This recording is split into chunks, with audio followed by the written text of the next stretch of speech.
Naruto சீரீஸில் Naruto செம over பவர்டான கேரக்டராக இருந்திருப்பாரு. இந்த கேரக்டரை பற்றி சொல்லும்போது இவரோட சின்ன சின்ன விஷயங்களும் நமக்கு ஈஸியாக தெரிஞ்சிருக்கும். உதாரணத்துக்கு இவர்கிட்ட என்னென்ன மாதிரியான பவர்ஸ் இருக்குது, அந்த பவர்ஸ் இவருக்கு எப்படி கிடைச்சிது, குரமா எப்படி இவர்கிட்ட இருந்து போச்சுன்னு கிட்டத்தட்ட நருட்டோவுடைய எல்லா பவர்ஸும் நம்ம நோட் பண்ணி வச்சுருப்போம். ஆனால் இப்போ வரைக்கும் ஒரு சில ஃபேன்ஸ் நருட்டோக்கு வேறு மாதிரியான பவர்ஸ் கிடைச்சிருந்தா நல்லா இருந்திருக்குமே, இது சுத்தமாக செட் ஆகலையேன்னு சொல்லிக்கிட்டு இருக்காங்க. இதனால் இந்த வீடியோவில் நருட்டோக்கு வேறு என்ன பவர்ஸ் கிடைச்சிருக்கலாம்ங்கிறத பற்றியும், நருட்டோ கிட்ட இப்போது 6 பார்ட்ஸ் பவர்ஸ் இருக்கான்னு நம்ம சப்ஸ்கிரைபர் தொடர்ந்து கேட்டுட்டு இருக்காரு. அதை பற்றியும் கடைசியில் நருட்டோக்கு பொருட்டோ டிபிவியில் என்ன பவர்ஸ் கிடைக்கலாம்ங்கிற எல்லாத்தையும் இந்த வீடியோவில் உங்களுக்கு சொல்ல போகிறது நான் உங்கள் அனிமே மேன். அதுக்கு முன்னாடி நம்ம சேனலுக்கு சப்ஸ்கிரைப் பண்ணிவிட்டு அப்படியே அந்த லைக் பட்டனை தட்டி விட்டுருங்க.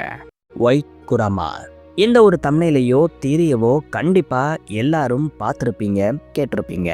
வெள்ளை கலரில் இருக்கிற குராமாவை நருட்டோ வச்சிருக்கிற மாதிரி இந்த இமேஜ் அமைஞ்சிருக்கும்.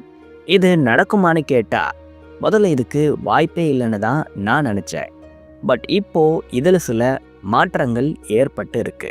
அதாவது நருட்டோக்குள்ள குராமா பேரியன் மோடோட சைடு எஃபெக்ட்ஸால் அழிஞ்சிருக்கும். இது எல்லாருக்குமே தெரியும். இந்த குராமா திரும்பி ரிட்டர்ன் வராதுன்னு நினைக்கும் போது தான் குராமாவோட ரிட்டர்ன்ஸை நமக்கு காட்டுறாங்க. ஆமாம், இந்த குராமா ஹீமாவரி மூலமாக தான் ரிட்டர்ன் ஆச்சு. அப்படி ரிட்டர்ன் ஆனதும் சாதாரணமான முறையில் இல்லை, ரொம்பவே டிஃப்ரெண்ட்டான வேலை தான் குராமாவோட ரிட்டர்னுங்கிறது இருந்துச்சு. ஆமாம், ஹீமாவரி எந்த ஒரு சீலிங் மூலமாகவும் குராமாவை பொசஸ் பண்ணலை. இவங்க தான் ஃபர்ஸ்ட் நேச்சுரல் ஜிஞ்சுருக்கியாக இருக்காங்க. ஏன்னா பர்த்தில் இருக்கும்போதே குராமாவோட சாக்ரா ஹீமாக்குள்ளே ஸ்டோர் ஆகி இருக்கு. நாளடைவில் ஹீமாக்குள்ளே இந்த சாக்ரா கொஞ்சம் கொஞ்சமாக ஃபார்ம் ஆகிட்டு இருந்திருக்கு. பொதுவாகவே ஒரு டெயில் பீஸ்ட் டெத் எல்லாம் ஆகாது, ஏன்னா இது பியோர் சாக்ராவாக இருக்குது. அதோட சாக்ரா வேனிஷ் ஆகிட்டா டெயில் பீஸ்ட்டும் வேனிஷ் ஆகி அந்த சாக்ரா ஃபார்ம் ஆனால் மறுபடியும் வந்துடும். குராமா அழிஞ்சதுக்கான முக்கிய ரீசன் குராமாவோட சாக்ரா பேரியன் மோடால் வேனிஷ் ஆகி இருக்கும். இது ஃபார்ம் ஆக பல வருஷங்கள் ஆகுங்கிறதால குராமாவோட ரிட்டர்ன்ஸ் இப்போதைக்கு இருக்காதுன்னு நம்ம நினச்சிருப்போம். பட் ஈமாக்குள்ள இந்த குராமாவோட சாக்ரா ஒரு குட்டி குராமா அளவுக்கு ஃபார்ம் ஆகி இருக்கு. இதில் ஆச்சரியமான விஷயம் என்னென்னா, ஈமா ஒரு நேச்சுரல் ஜிஞ்சுருக்கி. மீனிங் குராமா ஹீமாக்குள்ள சீல் பண்ணப்படலை. பொருட்டோவும் மொமுஷிக்கியும் எப்படி இருக்காங்களோ, காகுயாவும் டென்டைல்ஸும் எப்படி ஒன்றா இருந்தாங்களோ, அதே மாதிரி தான் ஹீமாவும் குராமாவும் ஒன்றா இருக்காங்க. இதனால் ஹீமாவை ஒரு கர்னல்னு தான் சீரீஸ்லேயே மென்ஷன் பண்ணியிருக்காங்க. இப்போ இதுக்கும் வெள்ளை குராமாக்கும் என்ன சம்மந்தம்னு நீங்கள் கேட்கலாம். சொல்கிறேன். நருட்டோக்குள்ளே இருந்த குராமா பியூர் ஃபார்ம் ஆஃப் சாக்ராவாக இருந்துச்சு. பட் ஹீமாக்குள்ளே இருக்கிற குராமா கொஞ்சம் டிஃப்ரெண்ட். ஏன்னா இது ஆகுரோமோ ஆமரோட சாக்ராவோட மிக்ஸ் ஆகியிருக்கு. இவங்களோட சாக்ராங்கிறது குராமாவையே நிறைய ஆல்டர் பண்ணி இருக்கலாம். இது இன்னும் இந்த குராமா சாக்ராவை பியூரிஃபை பண்ணி இருக்கலாம். இந்த பியூரிஃபை சாக்ராவை குறிக்கிற விதமாக வேணால் குராமாவோட கலர் மாற்றப்படலாம். பட் அது இப்போ இல்லை. கிளைமேக்ஸ் ப்ரீ கிளைமேக்ஸ் கிட்ட ஹீமாவோட குராமா எவால்வ் ஆகலாம். அப்போ இந்த ஒயிட் குராமாவை நமக்கு காட்டலாம். ஒருவேளை ஹீமா மேலே இக்கிமோட்டோ பெருசாக ஃபோக்கஸ் பண்ணலைன்னா இது ஆரஞ்சு குராமாவே இருக்கக்கூட வாய்ப்பு இருக்குது. ஆனால் ஒன்று, நருட்டோ இந்த ஒரு குராமாவை பொசஸ் பண்ணுறதுக்கான வாய்ப்பே இல்லை. ஆனால் ஒருவேளை ஒரு ஃபேன் சர்வீஸாக அவருக்கு ஒயிட் குராமாவை கொடுத்தா கூட நல்லா தான் இருக்கும். Sage art wood release true several thousand hands. Yes, எல்லாருக்குமே தெரியும் இந்த ஜுட்ஸுவோட கிரியேட்டர் அண்ட் யூசர் ஆஷிரமா மட்டும்தான். இவர் சேஜ் மோட்குள்ளே என்டரான அப்புறம் இப்படி ஒரு ஜெய்ஜாண்டிக்கான வுட் ஸ்டாச்சுவை க்ரியேட் பண்ணியிருப்பார். இதால் ஈஸியாக ஃபுல் சைஸ் குராமாவையே கவர் பண்ணிட முடியும். கம்ப்ளீட் பாடி சூசனவை கூட ரொம்ப ஈஸியாக இதால் கவர் பண்ண முடியும். டிஃபென்ஸ் அஃபென்ஸ்னு ரெண்டுத்துக்குமே இது பெஸ்ட்டாக இருக்கும். இந்த ஒரு அவட்டாரை காலி பண்ணுற மாதிரி எந்த அட்டாக்கும் இல்லை. இதை அவ்வளோ சீக்கிரம் டேமேஜும் பண்ண முடியாது. இதை ஆப்ரேட் பண்ணுற ஆசிரமாவை தொடக்கூட முடியாது. அந்த அளவுக்கு இது ப்ரொடெக்ஷனை கொடுக்குது.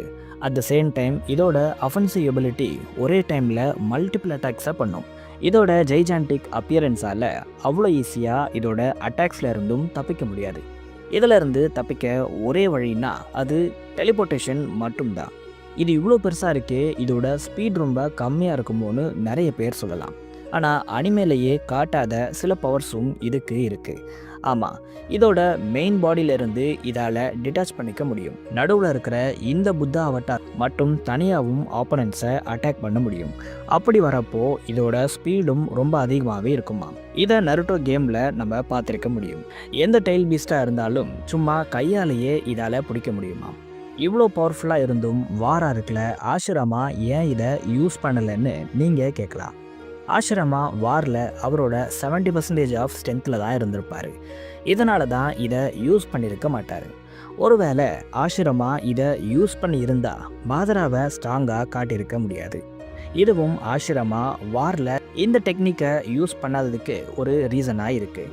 சரி, நருட்டோ முதல்ல ஏன் இந்த பவரை யூஸ் பண்ணணும்னு பார்ப்போம். இது ஒரு சேஜ் மோட் எபிலிட்டி.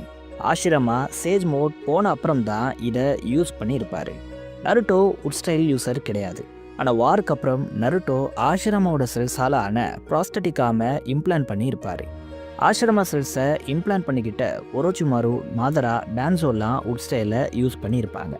ஆனால் அவங்களால கூட இந்த 1000 ஹேண்ட்ஸ் புத்தா அவதாரை யூஸ் பண்ணியிருக்க முடியாது. ஏன்னா இந்த 1000 ஹேண்ட்ஸ் ஆஃப் புத்தா அவதாரை கிரியேட் பண்ணுறதுக்கும் அதை மெயின்டைன் பண்ணுறதுக்கும் நிறைய சாக்ரா தேவைப்படும். இல்லையே வாரில் ஒபிட்டோ இதை யூஸ் பண்ணாருன்னு நீங்கள் சொல்லலாம். ஆனால் ஒபிட்டோ யூஸ் பண்ணது கம்ப்ளீட்டாக வேறு டெக்னிக்காக இருந்திருக்கும். அதுக்கும் ஆஷிராமாவோட இந்த டெக்னிக்கும் எந்த சம்மந்தமும் இல்லை. ஆனால் நருட்டோக்கு எப்போவுமே சாக்ரா ஒரு ப்ராப்ளமாக இருந்தது இல்லை. ஆஷிராமாவுக்கு அப்புறம் நருட்டோவால் இந்த டெக்னிக்கை ரொம்ப சூப்பராக யூஸ் பண்ணியிருக்க முடியும். பட் இப்போ இருக்கிற சுச்சுவேஷன் படி பார்த்தா நருட்டோவால் இதை யூஸ் பண்ண முடியுமாங்கிறது டவுட் தான். ஏன்னா நருட்டோ கிட்ட ஆஷிராமா செல்ஸ் இருக்கிறது உண்மைதான். ஆனால் அது அவரோட பாடியோட அட்டாச்சாக இல்லை. இதனால் இவரால் உட் ஸ்டைலில் யூஸ் பண்ண முடியுமாங்கிறதே கேள்விக்குறியாக இருக்குது. இதனால தான் நருட்டோ மிஸ் பண்ண மிகப்பெரிய பவர் அப்பில் இதுவும் ஒன்றா இருக்குது. அடுத்து 6 பார்ட்ஸ் குனிட்சுகாமி.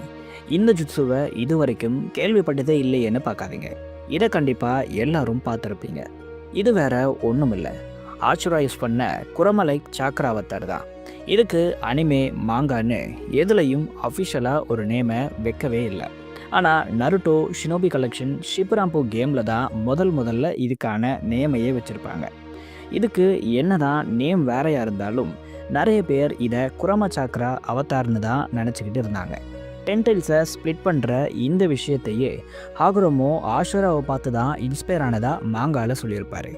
அப்போது இந்திரா ஆஷுரா பேட்டிலில் தான் இந்த டெயில் பீஸ்டே உருவாக்கப்பட்டிருக்கு. இதுலேயே இந்த டெக்னிக் குரமாவோடது இல்லைன்னு தெரியுது. இந்த ஃபார்ம் இந்து மித்தாலஜியில் இருக்கிற ஆஷுராவை பேஸ் பண்ணி தான் உருவாக்கப்பட்டிருக்கு. நருட்டோவால் இதே மாதிரியான ஒரு ஃபார்மை எடுக்க முடியுமா? நருட்டோ கேமில் இவர் குரமா அவதாரை க்ளோன் பண்ணி அதோட மேர்ஜ் ஆகி இந்த மாதிரியான ஒரு ஃபார்மை எடுத்திருப்பார். ஆஷுரா அவரோட இந்த குனிட்சுகாமி ஃபார்மில் ட்ரூத் சீக்கிங் ஆப்ஸையும் யூஸ் பண்ணி இருப்பார். இந்த பவர் எப்படி ஆஷுராக்கு கிடைச்சதுங்கிறத பற்றியும் ஹாகுரோமோ சொல்லியிருப்பார். ஆஷுராவோட பாடிலி சாக்ராவோட அவைக்கனிங் தான் இந்த ஃபார்ம் உருவாக காரணமாக இருக்குது. அவரோட பிரதரை எதிர்த்து ஒன்றும் பண்ண முடியலையேங்கிற தாட்ஸும் அவரு கூட இருந்த ஃபேமிலி மெம்பர்ஸோட சப்போர்ட்டோட விளைவால் தான் ஆஷுரா இந்த ஃபார்மை அவைக் பண்ணாருன்னு ஆகுரோமோவே சொல்லியிருப்பார். இந்த ஃபார்மை அவைக் பண்ண ஆஷுராவோட ரீஇன்கார்னேஷனாக இருக்கணும், ப்ளஸ் ஸ்ட்ராங்கான எமோஷன்ஸும் இருந்தால் தான் இதை அச்சீவ் பண்ண முடியும்.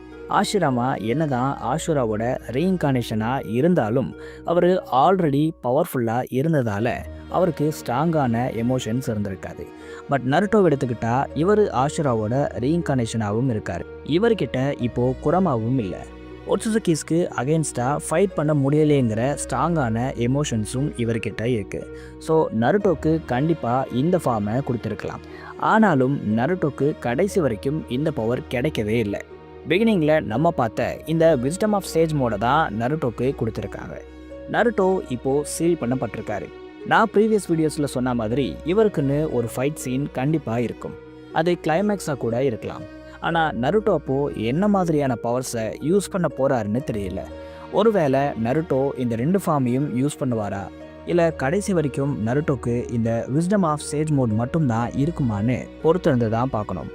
பட் நருட்டோக்கு ஸ்பாட்லைட் கிடைச்சாதான் இதில் ஏதாச்சும் ஒரு பவர் அப்ஸை அவருக்கு கொடுக்க முடியும். அப்புறம் அந்த 6 பார்ட்ஸ் மேட்டருக்கு வருவோம். இந்த சாக்ரா நருட்டோ கிட்ட இப்போ இருக்கான்னு கேட்டால் அதுக்கு வாய்ப்பே இல்லை. ஏன்னா நருட்டோவுடைய 9 டெய்ல்ஸ் இப்போ அவர்கிட்ட இல்லை. இதனால் இவருக்கு 6 பார்ட்ஸ்க்கான ஆக்சஸ் போயிடுச்சு. இப்போதைக்கு இவர்கிட்ட டெய்ல் பீஸ்டோட சாக்ரா ஃப்ரேக்மெண்ட்ஸ் இருக்குது. இதை வச்சு இவரால் லாவா ரெசன்சுருக்கன் மாதிரியான விஷயங்களை பண்ண முடியும். பட் 6 பார்ட்ஸை யூஸ் பண்ண முடியாது. நான் மேலே சொன்ன இந்த 3 ஃபார்ம்ஸில் எது நருட்டோக்கு கிடைச்சா நல்லாயிருக்கும்? இந்த பவர்ஸ் எல்லாம் வச்சு நருட்டோ யாருக்கு அகெயின்ஸ்டாக ஃபைட் பண்ணணுங்கிற உங்களுடைய தாட்ஸை மறக்காமல் கமெண்ட்ஸில் சொல்லுங்கள். நான் உங்களை வேறு வீடியோவில் சந்திக்கிறேன்.